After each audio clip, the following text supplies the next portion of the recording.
For nearly 1,000 years, Europe lived in a world where the light of thought grew dim. Books vanished, libraries crumbled, and the human mind, once curious and bold, entered a long period of quiet.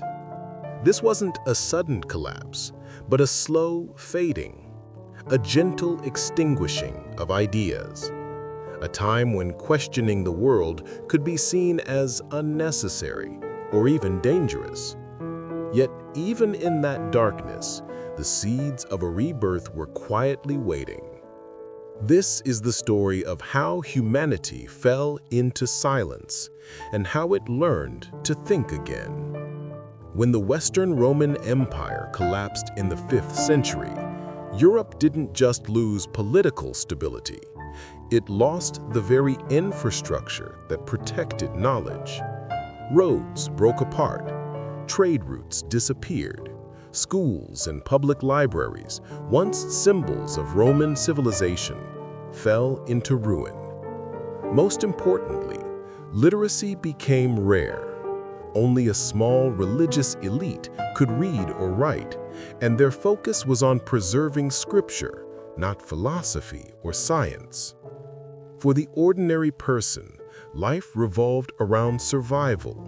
Wars, disease, crop failure. These shaped daily existence more than any idea or discovery. The great works of thinkers like Plato, Aristotle, Cicero, and Seneca were nearly forgotten. The scientific method had not yet been reborn, and Europe gradually settled into what later historians would call the Dark Ages. Not because life was evil, but because intellectual light was faint. Human thought became narrow, inward, and controlled. The world felt fixed, unchanging, unquestioned. But while Europe forgot, other parts of the world remembered. In the Islamic Golden Age, scholars in Baghdad created vast libraries and translation centers, most famously the House of Wisdom. Here, Greek and Roman texts were not only preserved, they were expanded, commented on, and improved. Mathematicians like Al-Khwarizmi created algebra. Philosophers like Avicenna and Averroes studied Aristotle deeply, bringing new interpretations and scientific insight. In Spain, especially in Córdoba and Toledo, libraries held hundreds of thousands of books, at a time when most of Europe only had a handful. Meanwhile, Christian monks in remote monasteries across Ireland, Italy, and France copied manuscripts by candlelight, saving what little knowledge they could find. Knowledge didn't die. It simply moved. It rested in the hands of those who valued it, waiting for Europe to rediscover it. Around the 12th century, something remarkable happened. Trade routes reopened. Travel became safer, and Europe began to reconnect with the wider world. Crusaders returned with books. Merchants carried manuscripts along with spices and silk. Scholars traveled to Islamic Spain, learned Arabic, and brought home scientific texts and philosophical treasures. A massive translation movement began. Works by Aristotle, Galen, Euclid, and Ptolemy were translated from Arabic to Latin, often for the first time in centuries.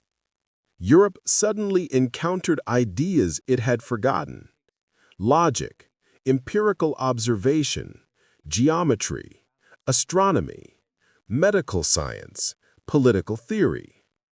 Universities emerged: Paris, Bologna, Oxford. Young thinkers debated Aristotle and tried to connect ancient reason with medieval belief. Slowly, Europe began to think again. Curiosity, once dormant, stirred back to life.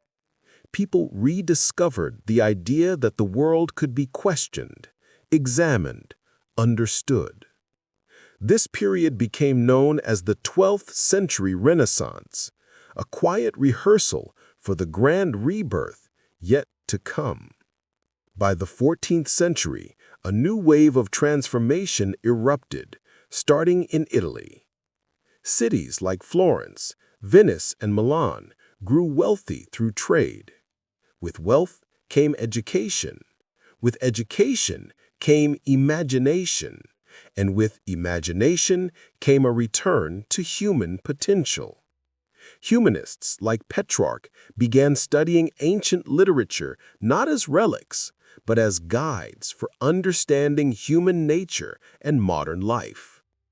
Artists like Leonardo da Vinci didn't just paint, they dissected bodies, studied engineering, observed nature with scientific precision.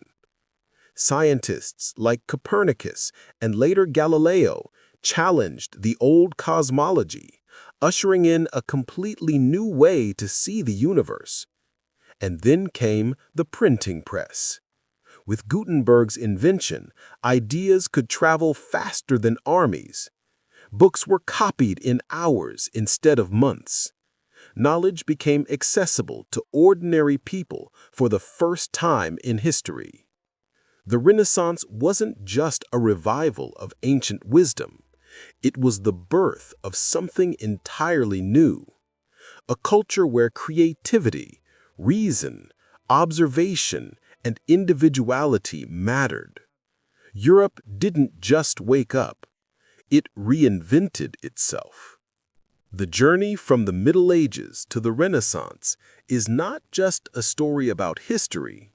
It is a story about the human mind. How easily it can fall into silence, and how powerfully it can rise again through curiosity. Every age of darkness contains the seed of a new awakening. And every time humanity forgets how to think, it eventually remembers. Because thinking, questioning, imagining, seeking truth has always been the deepest force that moves us forward. This is how humanity relearned thinking, and this is how it continues to rediscover itself.